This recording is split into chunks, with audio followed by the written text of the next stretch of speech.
Pemirsa, mengoptimalkan pergerakan mesin partai untuk memenangkan paket SMS, Partai PDI Perjuangan kembali menghidupkan roh posko PDIP di seluruh dusun di Kabupaten Karangasem. Sebanyak 621 posko PDI Perjuangan akan diintegrasikan untuk menyamakan persepsi dan instruksi antara mesin partai dan relawan serta kelompok masyarakat untuk paket SMS sekaligus menangkal money politik.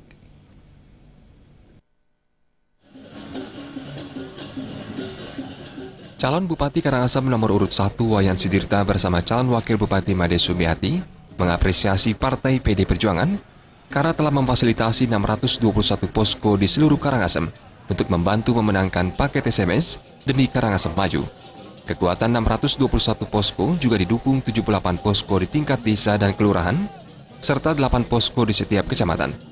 Wayan Sidirta berharap posko yang sudah dibangun dan dibangkitkan bisa difungsikan kembali sebagai tempat berkumpul untuk mendiskusikan berbagai hal dan mengintegrasikan kekuatan mesin partai bersama relawan dan komponen masyarakat yang mendukung paket SMS.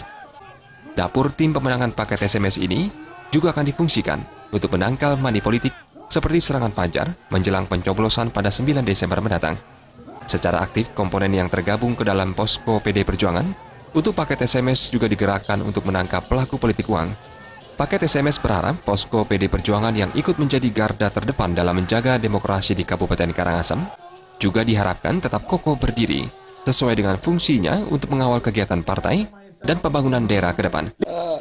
Posko ini sebenarnya kalau mau jujur adalah reaksi langsung dari isu-isu yang bertebaran yang sampai ke telinga relawan kita, teman-teman PDIP dan khususnya tim pemenangan. Khusus Pak Suteno udah merasa gerah, karena itu kami didorong secepatnya membentuk posko. Lalu relawan bekerja sama dengan partai, sekarang sudah membentuk 621 posko. Bagaimana fungsi posko ini menjadi penangkal serangan fajar dan money politik.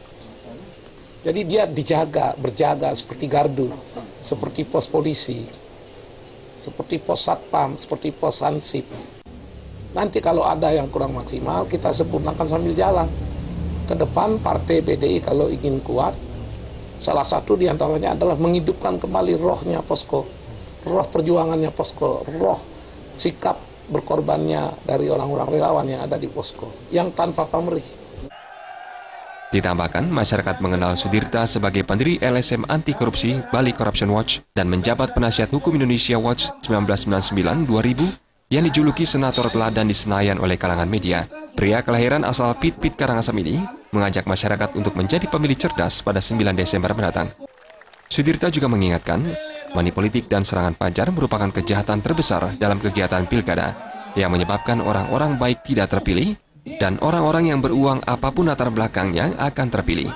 Politik uang membuat nuansa perpolitikan di Karangasem kelam dan impian masyarakat seperti Karangasem Maju yang menjadi jargon penjabaran visi misi paket SMS tidak terwujud. Suteja dan Ali Setiawan, Bali.